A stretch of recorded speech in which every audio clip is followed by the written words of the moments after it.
Welcome back on the AM show. My colleague Maxwell Agbagba is on ground in respect of the latest WEIJA Dam flooding situation. Maxwell, over to you. Inside in water, you can see that canoe over there. The man paddling his canoe over there using it. We're told that is the mode of transportation now for a majority of the residents. Another thing that we've seen here also is the electricity pylons here. Also, many of them also currently in water. For the past 48 hours, these communities that you see in your pictures do not actually have electricity. For the past 48 hours, they have been without electricity, understandably so, because some of the ECG transformers are still in water, although the water is receding. Some of the transformers are still in water, and we're told that it would be very dangerous for the Electricity Company of Ghana to restore power supply. I have someone here with me I'm going to interact with. He's a resident, another resident here, also here with me. So join me. Hello, sir. Yes, sir. Welcome to Joy News. Can you turn this way for me? Yeah. So, can you tell us, how were you affected by the flood? This flood has really evacuated a lot of people, and this situation is beyond control by the people of WEIJA Municipal Assembly. It's one of the heaviest flood we've ever experienced in our community. People have lost most of their properties, and heavy damages have happened to people. Young kids and other family members couldn't play their activities, going to work, going to school. We couldn't have all these activities very displayed. The electricity lights have been off for several days, and people have lost their groceries and other stuffs. Personally, did you lose anything? Yes, for me, my site is different, but my friends out here in the community, because I have to show much concern to them, because I'm a patronate citizen of this country, Ghana. And for me, what I want to see is a social transformation, a better Ghana agenda for this community. Okay, let me speak to you. Sir, what's your name? Abedi David Lavi. Okay, you were telling me that many of the school children in this community are unable to go to school. Yes, those who are going to government school and preparatory school at WEIJA cannot cross the river. Why? Because the 4 panels of the dam have been opened, and the pressure is too very high, so they can't use the canoe to cross. Okay. They are in their houses. But those who can go to school at this residential area, Igbe Town, can go. So the others are in the house. Then those who used to board vehicle from WEIJA to Abosokan, Kaneshie, Accra, too cannot cross. So unless they walk to the ACC junction before they board vehicle to their workplace. Okay. Is this the first time you're seeing something like this? Well, it has happened before, but it wasn't too pathetic like this. It wasn't too pathetic like this. This one's very, very dangerous. Okay. Yes, because if you watch around, storey buildings have buried down. Yeah. There's some of the short buildings to the windows levels. So all have evacuated from their houses. So what do you think is the solution to this? What would you suggest? Yes, I think the drainage lines have to be re-expanded. And then I think the NADMO has to come to this service of these people, because they have right to life.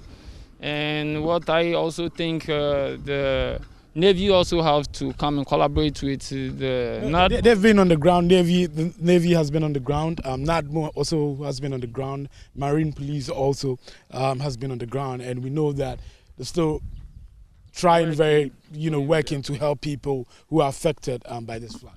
Yes, I've witnessed some. I've witnessed commander yesterday at the scene spot, and then with some police officers overnight up to 12 and the NADMO team.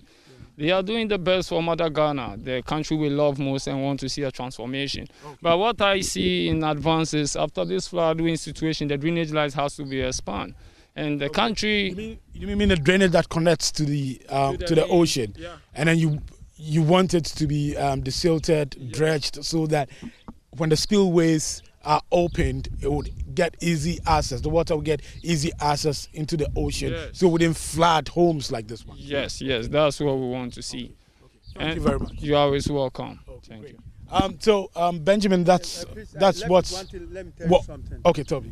Let me tell you, we Ghanaians, you know, we are one of the first countries in Africa to gain independence. We are learned people. Why you know that this place is a waterlogged area, you buy land and build?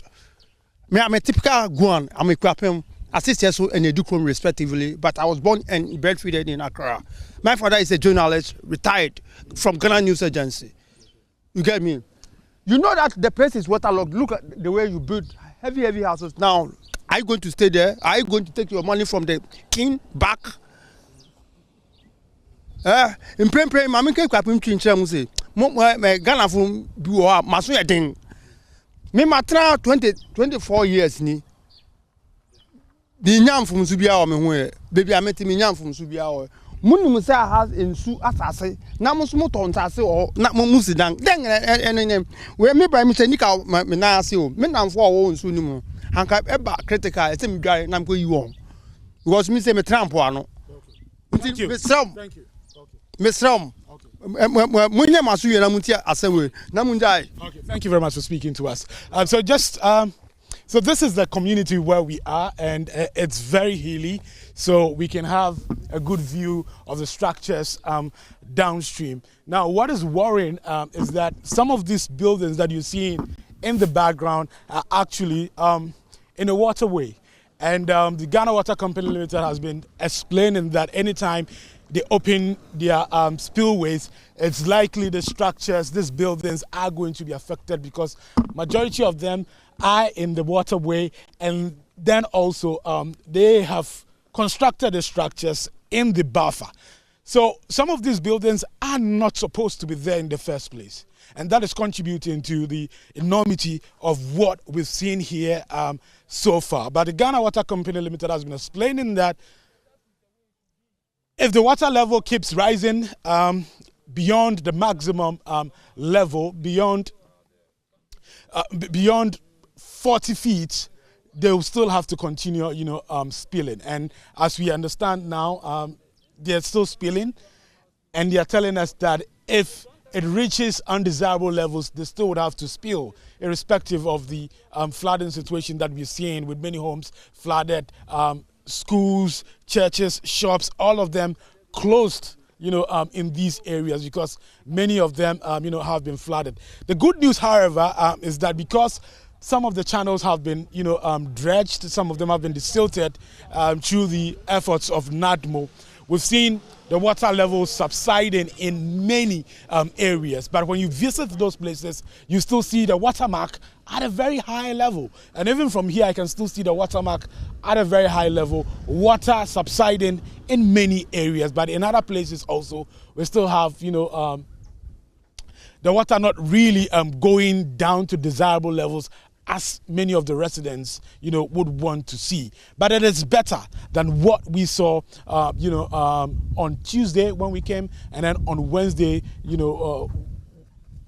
also what, we saw. Hopefully by the weekend, it should go down completely.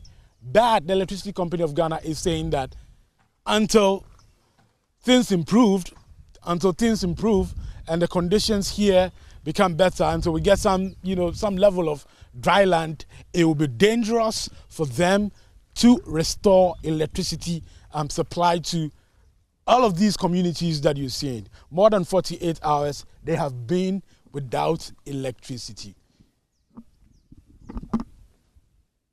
Colleague there coming to us all the way from WEIJA, and of course, as you can see in your shot, houses that have been overtaken by flood waters on the back of that spillage from the WEIJA Dam. Churches, mosques, schools, housing facilities, all of them inundated by this flooding situation. And there could be more to come if the water levels get very high at the dam. The last we were told it was over 49 feet, when in fact it should take a maximum of just about 45 feet. And hopefully there will be some resolution to this matter. And that is how we cap off the show. But before we go, hello Ghana. Happy moment is here. Let's storm World Cup Qatar 2022 with Storm Energy Drink, Puma Soft Drinks, and Awake Drinking Water from Casapreco Company Limited. Simply buy your favorite Storm Energy Drink, Puma Soft Drinks, and Awake Drinking Water. Text the 4-digit unique number on the neck of the bottle to short code *780#. Choose option 2 and follow the prompts on all networks for free. You could be one of the lucky winners to go to this year's World Cup in the monthly draw. You could also win TVs, fridges, microwave ovens, mobile phones, home theaters, free drinks, and more instantly. So don't waste any time. Grab a bottle of Storm Energy Drink, Puma Soft Drinks, and Awake Drinking Water, and let's storm Qatar this World Cup. This promotion is on the NLA Caritas platform. This advert is FDA approved. Do remember, terms and conditions do apply. And right before I go, I'd like to celebrate one of our own, fantastic human being, one of our directors here on the AM show and other shows as well, Yao Forson. Today is your birthday. We can only wish you the very best in life and pray that you'll continue being your affable self. God richly bless you and happy birthday. On that happy note, I leave you this Thursday morning. Do have a good day and stay with us. Up next, Joy News Desk.